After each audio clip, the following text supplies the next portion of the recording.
Alright, ladies and gentlemen, we are talking about the New England Patriots in today's video. A couple of nights ago, they took down the New York Jets, and they have now won 8 straight football games. They're 9-2.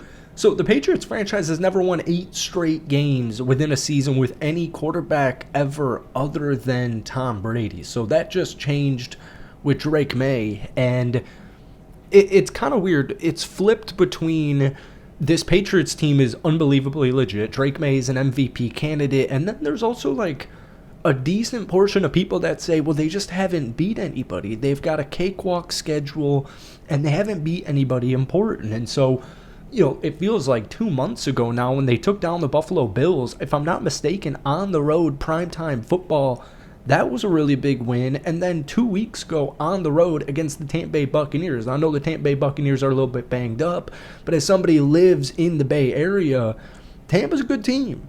All right, what are they now? 6-3? So New England, you don't pick your record. I never really liked the whole strength of schedule stuff. It changes so much. Players get injured. For example, next week, you guys have Cincinnati. Joe Burrow's not playing. I mean, if Joe Burrow was playing, that would be an insane football game. So I don't care about strength of schedule. All I care is about what I see with my eyes. And I see an MVP candidate. I see a great coach building a great culture in Mike Vrabel. I see a top 5 defense. Stats back that up. And I see a top 10 offense and stats back that up. And what's crazy is they're a year away. This team is still a year away.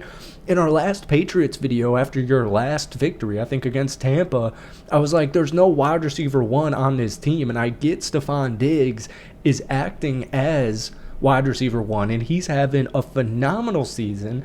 I've got him in fantasy football. I get it. He's having a great year, but he's, 32 coming off a torn ACL. So my point just is, like, the offensive line, it's good. It's not great yet. The running back room, featuring Travion Henderson, it's good. It's not great yet. If anything, offensively, it's kind of their biggest weakness right now. But, Travion Henderson's got, 5 touchdowns in the last 2 games. So he's breaking out.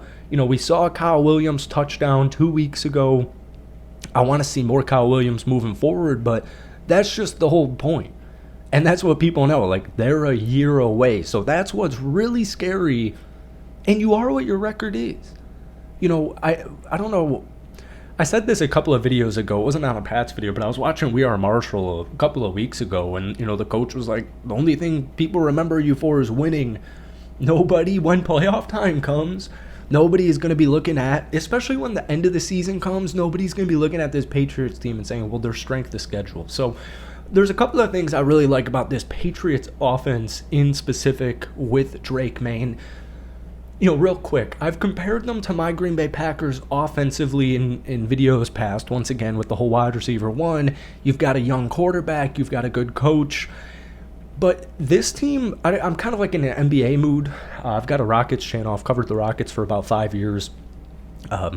Anyways, they kind of remind me of the Indiana Pacers, but they're almost like a better Indiana Pacers. So 2 years ago, the Pacers, they're not good this year. Tyrese Halliburton's injured. But the Pacers 2 years ago, maybe that's now 2.5 years ago, they were the 6th seed in the Eastern Conference, and they ended up making the conference championship. Then last year, they win 50 basketball games, force a Game 7 against OKC, and possibly could have won the NBA championship had he had not gotten injured. So I'm not trying to say anything about injuries. I'm just saying that Pacers offense and that Pacers team was especially last year, they were doing it in the regular season, and people are like, I don't know. They feel more like pretenders. The Pacers feel like they're a year away, and they almost win the NBA Finals. So it kind of reminds me, or kind of feels similar when I watch this Patriots team, because Drake May is truly an MVP candidate. He's completing 72% of his passes, 8.9 yards per throw, 260-ish passing yards per game. He's also mobile. He's ran for almost 300 yards this season. He's got 20 touchdowns, only 5 interceptions. And when you take a game like the Jets, for example, it wasn't a blowout. This isn't college football. You're not going to see too many blowouts. Even when you have a team like the Patriots, record-wise, you have a team like the Jets, record-wise, it's usually still going to be around a one-score game. Most NFL games are around at least a one-score game. So maybe that point doesn't make much sense. But my point here is, we keep saying that word too much, he gets ahead of the chain so early or so easily, and it's almost like he plays in slow-mo. So they start off on first down, maybe Drake May throws a little 6-yarder to Stephon Diggs, and now they've got the leverage for that possession, and they just keep going down the field. So like I was saying, when you look at a Jets game Thursday night, for example, it wasn't the most clean, crisp offensive game or even defensively for the New England Patriots, but Drake May will make, 5-ish big-time plays, and they might not seem like big-time plays, whether it's just a big third down. Think first possession. So Thursday night, the Jets take like 8 minutes on their opening kick and go and score a touchdown. So Drake May and the Patriots, they get the ball back, and around the 50-yard line, they get stopped. And so it's like 4th and 2, and I believe he threw a little out route to Demario Douglas, and that picked up a first down.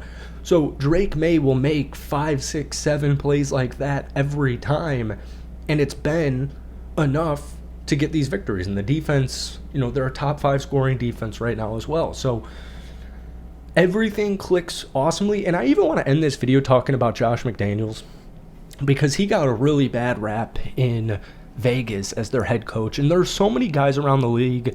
Vic Fangio comes to mind. Josh McDaniels come to mind, where these guys are just like born to be coordinators. In the Tom Brady era, Josh McDaniels often got overlooked because he's offensive coordinator, right? You think Tom Brady, you think Bill Belichick. When you think about that New England Patriots dynasty, Josh McDaniels is just born. I think Drake May said that 2 games ago. He's like, Josh McDaniels was born to be an offense coordinator. Their O-line coach. All the coaches Mike Vrabel hired, that's what good coaches do. Good coaches hire good coaches. So he did a great job with that staff. Josh McDaniels deserves a ton of praise. And it's this kind of combination of Drake May executing, and then Vrabel and McDaniels just kind of plotting and planning and scheming it up. And then Drake May and the offense comes out here and they get it going. Travion Henderson, I think I saw Ramondre Stevenson will still be RB1 when he comes back healthy. No matter what Henderson's role is, his future and the next month or so of the regular season, I think he's going to be very vital to this team, because I don't have the offensive stats here ready for you guys, but if you look at offensive statistics, maybe outside of sacks, the only thing that really pops up is they're like 15th or 16th in total rushing yards per game. So this team is winning. They've won 8 straight games. They are 9-2. Even if you don't want to take them seriously, you have to. Herb Street said on the broadcast this team could win 13 games. They're going to win 13 or 14 games this season. All right, and they will be feared when we get into the playoff talk. So thank you guys for watching. Don't make videos too much like this. Let me know if you enjoy it. But it's just a little Saturday night riff. So thanks for watching. Have a great rest of your weekend. If you're a Patriots fan, enjoy tomorrow with your victory. And we'll see you soon, man. Peace.